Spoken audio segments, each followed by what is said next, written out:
Welcome back to my YouTube channel Bihar career academy. और इस video में हम बात करेंगे टॉप 25 एमसीक्यूज जीके जीएस के, जो आप किसी भी गवर्नमेंट एग्जाम की तैयारी करते होंगे, प्रिपरेशन करते हैं तो आपके लिए बहुत इंपॉर्टेंट होगा। और आप अपना स्कोर जरूर बताइएगा टोटल कि आपने 25 में से कितने क्वेश्चन का सही आंसर दिया है। चलिए हम वीडियो स्टार्ट करते हैं, अपने पहले क्वेश्चन पे आते हैं। हमारा फर्स्ट क्वेश्चन है, स्वतंत्र भारत के प्रथम गवर्नर जनरल कौन थे? तो इसका सही जवाब हो जाएगा लॉर्ड माउंटबेटन। ये प्रथम भारत के जो स्वतंत्र भारत था उसके ये गवर्नर जनरल थे। वे 1947 से 1948 तक इस पद पर रहे हैं। लॉर्ड माउंटबेटन भारत के, याद रखिएगा, ये आखिरी ब्रिटिश प्रशासक थे। अगला प्रश्न है, सेकंड क्वेश्चन, राष्ट्रीय मतदाता दिवस प्रत्येक वर्ष किस दिन मनाया जाता है? जो नेशनल वोटर दिवस होता है, वोट दिवस, वो किस दिन मनाया जाता है? याद रखिएगा 25 जनवरी को राष्ट्रीय मतदान दिवस मनाया जाता है, यानी ऑप्शन बी बिल्कुल करेक्ट आंसर हो जाएगा। नेक्स्ट क्वेश्चन है थर्ड, पृथ्वी से दिखाई देने वाला सबसे चमकीला ग्रह कौन सा है? तो पृथ्वी से दिखाई देने वाला सबसे चमकीला ग्रह शुक्र है। इसे सुबह का तारा और शाम का तारा भी कहा जाता है। याद रखिएगा, इसी ग्रह को क्वेश्चन पूछ देता है कि सुबह का या भोर का तारा किसे कहा जाता है? तो शुक्र को कहा जाता है, या शाम का तारा। सुबह या शाम का तारा किसे कहा जाता है? शुक्र को। ऑप्शन बी बिल्कुल करेक्ट आंसर है। हमारा फोर्थ क्वेश्चन है, भारत को कितने भौगोलिक क्षेत्रों में बांटा गया है? तो भारत को 6 भौगोलिक क्षेत्रों में बांटा गया। याद रखिएगा 6 भौगोलिक क्षेत्रों में बांटा गया है। बहुत लोग यहाँ आपको 5 पढ़ाएंगे, वो बिल्कुल गलत है। 6 भागों में, यानी ऑप्शन ए बिल्कुल करेक्ट आंसर है। हमारा 5 क्वेश्चन है, 5 नंबर, महात्मा गांधी राष्ट्रीय समुद्र जो उद्यान है वो कहाँ स्थित है? इसका सही जवाब हो जाएगा पोर्ट ब्लेयर में स्थित है, यानी ऑप्शन बी बिल्कुल करेक्ट आंसर हो जाएगा। हमारा 6 क्वेश्चन है, भारत का संवैधानिक मुखिया कौन होता है? अब जानते हैं हर घर में, हर जगह, हर गांव में भी एक मुखिया होता है। तो भारत का जो संवैधानिक मुखिया है वो कौन है? राष्ट्रपति। याद रखिएगा, भारत के संवैधानिक मुखिया राष्ट्रपति होते हैं, यानी ऑप्शन बी बिल्कुल करेक्ट हो जाएगा। संविधान के अनुच्छेद यानी आर्टिकल 53(1) 53(1) के मुताबिक कार्यकारी अधिकारिक मुख्य रूप से राष्ट्रपति के पास ही होता है। ऑप्शन बी बिल्कुल करेक्ट आंसर है। नेक्स्ट क्वेश्चन है 7, सर्वोच्च न्यायालय में प्रथम महिला न्यायाधीश कौन थी? यानी जो सुप्रीम कोर्ट है उसकी फर्स्ट वुमेन जो जज होती हैं वो कौन थी? इसका सही जवाब है एम फातिमा बीवी। एम फातिमा बीवी थी, यानी ऑप्शन डी बिल्कुल करेक्ट आंसर हो जाएगा। भारत के सर्वोच्च न्यायालय की जो पहली महिला थी, उन्होंने अक्टूबर, याद रखिएगा डेट, अक्टूबर 1989 में नियुक्त किया गया था उन्हें। 1989 में उन्होंने ज्वाइनिंग की थी। अगर आपको वीडियो पसंद आ रही होगी, सेशन पसंद आ रहा है, समझ आ रहा है, प्लीज लाइक कर दीजिए और चैनल को सब्सक्राइब कर दीजिए। अगर इसे आपको इससे 1% भी नॉलेज मिल रहा है तो प्लीज आप इसे चैनल को शेयर करके और सब्सक्राइब कर दीजिए अपने फ्रेंड्स के पास। आते हैं अपने क्वेश्चन की तरफ। संविधान की प्रस्तावना में संशोधन कितने बार किया गया? आप जानते हैं संविधान प्रस्तावना होती है, तो जो उसमें संशोधन अब तक कितनी बार किए गए हैं? तो याद रखिए, प्रस्तावना में अब तक केवल एक बार, 1 टाइम ही संशोधन किया गया है। 18 दिसंबर 1976 याद रखिएगा 18 दिसंबर सॉरी यहाँ पर 1976 1976 को भारत में आपातकाल के दौरान इंदिरा गांधी सरकार ने संविधान में 42वें संशोधन में कई बदलाव किए थे। उस समय यह बदलाव किया गया था। ऑप्शन सी बिल्कुल करेक्ट आंसर हो जाएगा। नेक्स्ट क्वेश्चन है राष्ट्रपति द्वारा राज्यसभा के सदस्यों के नामांकन का नियम किस देश के संविधान से लिया गया है? तो यह नियम आयरलैंड के संविधान से लिया गया है, यानी ऑप्शन बी बिल्कुल इसका करेक्ट आंसर हो जाएगा। 10th क्वेश्चन है चीनी यात्री फाहियान किसके शासन काल में भारत आया था? तो याद रखिएगा फाहियान चंद्रगुप्त विक्रम आदित्य के समय भारत आया था, यानी ऑप्शन सी इसका करेक्ट आंसर है। हमारा 11 क्वेश्चन रहेगा अंग्रेजों के नमक कानून के विरुद्ध महात्मा गांधी ने कौन सा आंदोलन शुरू किया था?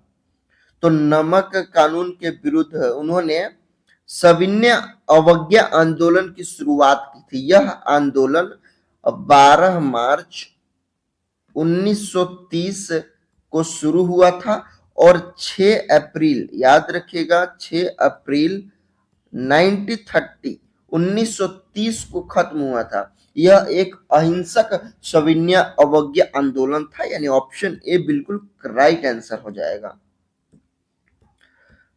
अगला प्रश्न है मानव ने सर्वप्रथम किस धातु का यूज किया था यानी उपयोग किया था? तो याद रखिए जो मानव ने सर्वप्रथम तांबे का इस्तेमाल किया था, यानी ऑप्शन सी बिल्कुल राइट आंसर हो जाएगा।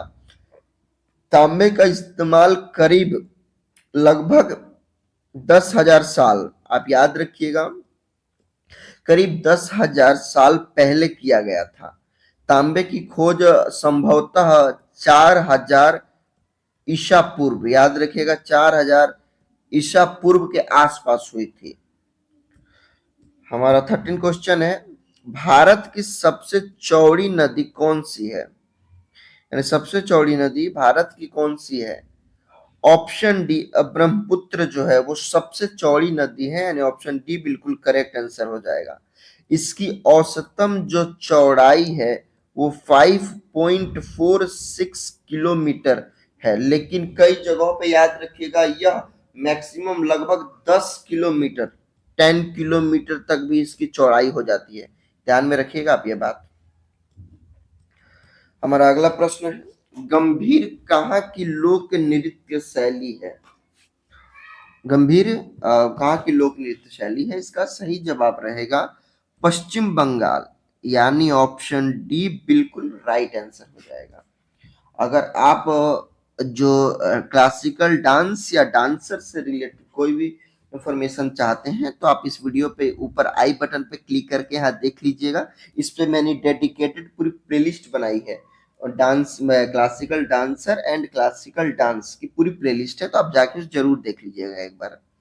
बढ़ेंगे अपने अगले क्वेश्चन पे हम। 15 क्वेश्चन है हमारा अब भारतीय राष्ट्रीय कांग्रेस का पहला अधिवेशन कहाँ हुआ था? तो भारतीय राष्ट्रीय कांग्रेस पार्टी का पहला अधिवेशन मुंबई में हुआ था। पार्टी ने याद रखिएगा 1885 में बंबई यानी जो आपका मुंबई है में पहली बैठक का आयोजन किया, जहां वोमेश याद रखिएगा वोमेश चंद्र बनर्जी ने इसकी अध्यक्षता की थी। तो अगर अध्यक्ष पूछेगा तो वोमेश चंद्र बनर्जी थे। नेक्स्ट प्रश्न है सर्वोच्च न्यायालय के न्यायाधीशों का चुनाव किस प्रकार होता है? जो सुप्रीम कोर्ट के जजेस होते हैं उनका सिलेक्शन कैसे होता है? इसका सही जवाब रहेगा मुख्य न्यायाधीश की सलाह पर राष्ट्रपति द्वारा। ऑप्शन डी बिल्कुल राइट आंसर रहेगा। हमारा 70 क्वेश्चन है भारत में सबसे ज्यादा वन क्षेत्र किस राज्य में है? तो सबसे ज्यादा वन क्षेत्र मध्य प्रदेश राज्य में है, यानी एमपी। ऑप्शन डी इसका बिल्कुल करेक्ट आंसर रहेगा। साल 2023 की भारत वन स्थिति रिपोर्ट के मुताबिक आप याद रखिएगा, जो मध्य प्रदेश में जो वनों की संख्या है वो 77,073 वर्ग किलोमीटर वन क्षेत्र है। याद रखिएगा, वर्ग किलोमीटर। बढ़ेंगे अगले क्वेश्चन पे। एशिया की सबसे लंबी नदी का नाम क्या है? Who is the longest river in Asia? इसका सही जवाब रहेगा, एशिया की सबसे लंबी नदी का नाम यांत्जिग है। याद रखिएगा, यांत यांगत्जिग नदी, यानी यह चीन की सबसे बड़ी नदी। याद रखिएगा, चाइना जो है सबसे बड़ी नदी है चीन की। यह दुनिया की थर्ड लॉन्गेस्ट रिवर है, वर्ल्ड की थर्ड लॉन्गेस्ट रिवर है। बढ़ेंगे अगले क्वेश्चन पे। पंजाब केसरी के नाम से किसे जाना जाता है? पंजाब केसरी के नाम से लाला लाजपत राय जी को जाना जाता है, यानी ऑप्शन डी बिल्कुल करेक्ट आंसर रहेगा। अगला प्रश्न हमारा रहेगा, कौन सी नदी अधिकतम देश से होकर गुजरती है? तो याद रखिएगा, डेन्यूब नदी जो है वो सर्वाधिक देशों से होकर गुजरती है, लगभग 10 देशों से। 10 देशों से होकर गुजरती है। यह नदी जर्मनी से निकलती है। याद रखिएगा, यह नदी जो है वो जर्मनी से निकलती है और काले सागर में जाके मिलती है। काले सागर, यानी ऑप्शन डी बिल्कुल करेक्ट आंसर रहेगा। 21 क्वेश्चन है, सूखा रोग किस विटामिन के कारण होता है? तो सूखा रोग विटामिन डी के कारण होता है। सूखा रोग, या जिसको हम रिकेट्स याद कहते हैं, याद रखिएगा, रिकेट्स कहते हैं, जो विटामिन डी की कमी के कारण होता है। यह एक कंकाल विकार रोग है जो हड्डियों को नरम और कमजोर बनाता है, यानी ऑप्शन डी बिल्कुल राइट आंसर रहेगा। हमारा 22 क्वेश्चन है, ध्वनि का वेग अधिकतम किसमें होता है?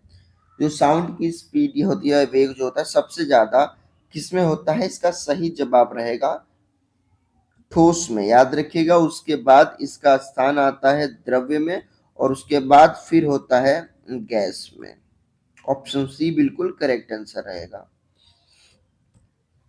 जर्मनी का रूप देश के किस, जर्मनी का जो रूर है वो देश प्रदेश के किसके लिए प्रसिद्ध है?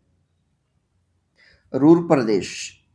तो याद रखिएगा, जर्मनी का रूर प्रदेश कोयले के भंडार के लिए प्रसिद्ध है, यानी ऑप्शन बी बिल्कुल राइट आंसर हो जाएगा।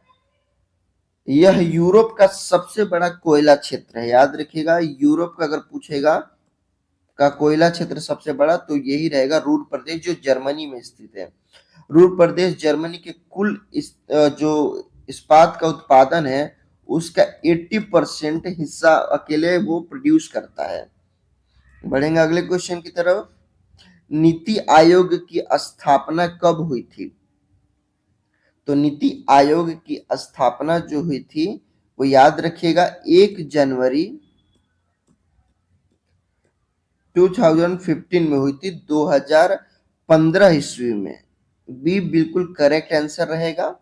यह भारत सरकार का एक थिंक, याद रखिएगा, थिंक टैंक है। नीति आयोग की स्थापना योजना आयोग की स्थापना पर की गई थी। बढ़ेंगे अगले प्रश्न की तरफ। भगवान गोमतेश्वर की मूर्ति कहाँ स्थित है? तो याद रखिएगा, भगवान गोमतेश्वर की जो मूर्ति है वो स्थित है, अगर इसको मैंने बहुत बार पढ़ा है, आपको पता है जरूर बताइए। इसकी जो स्थित है वो श्रवण बेल गोला में स्थित है, यानी ऑप्शन सी बिल्कुल राइट आंसर हो जाएगा। यह जो प्रतिमा है यह भारत के राज्य कर्नाटक में स्थित है। कहाँ? तो याद रखिएगा, कर्नाटक।